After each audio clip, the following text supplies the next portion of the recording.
plague, the plague of the firstborn, there's a great secret in terms of Jewish unity and how to have a really close relationship with the Almighty.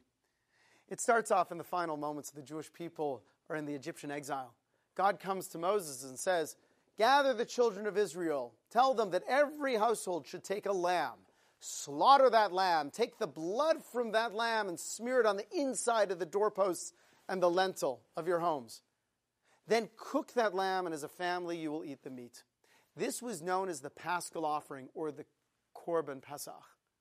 Immediately following that event, the Almighty sent forth an angel of destruction that killed every firstborn in the entire land of Egypt, whether or not they were Egyptian. It stands to reason that if the Jewish people did not participate in the Korban Pesach, then their firstborn also would have died in that plague. Why would that be? Why did the Jewish people have to do a Korban Pesach, do anything in order to save their firstborn? The Jewish people are the underdogs. They are the ones who are being oppressed. They're God's chosen people. This is a crucial point the Torah is teaching us. When you ask God to judge someone, the Almighty judges you first, even if you are in the right. It says in the Talmud, Rav Chanan said, whoever submits judgment to his fellow to heaven, he is punished for his own sins first. God runs the world measure for measure. He treats us the way we treat other people. If I want justice to be served, what I'm really asking God to do is to hold back all of the times that he is conducting the world with kindness and mercy and forbearance. And I know the Almighty runs the world in kindness. Everything God does is kind. God begins the Torah with kindness. God ends the Torah with kindness. But if I'm turning to the Almighty because I'm feeling oppressed, I'm feeling that someone harmed me, and I say, God, take care of him. He's a horrible person. Show him that he's doing wrong. If I am going to say that to the Almighty, and I'm asking the Almighty to set aside mercy and kindness and forbearance, then the Almighty will do that, but he will also set aside mercy, kindness, and forbearance for me as well.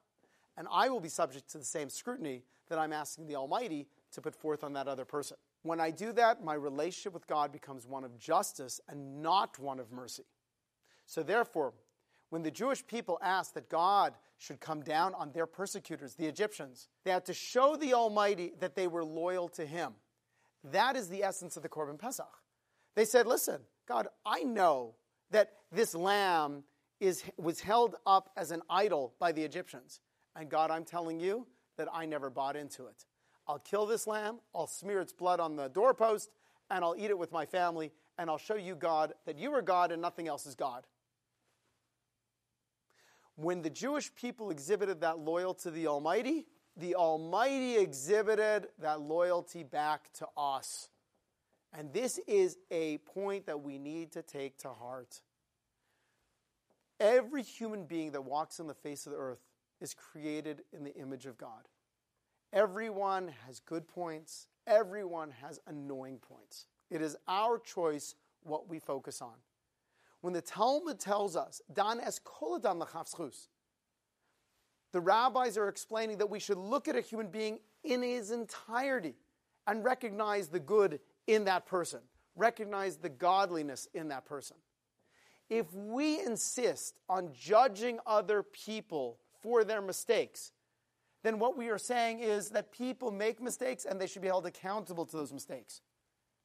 And that means that I also need to be held accountable to my mistakes. If I'm not willing to give a hall pass on others, then the Almighty is not willing to give me a hall pass on my mistakes.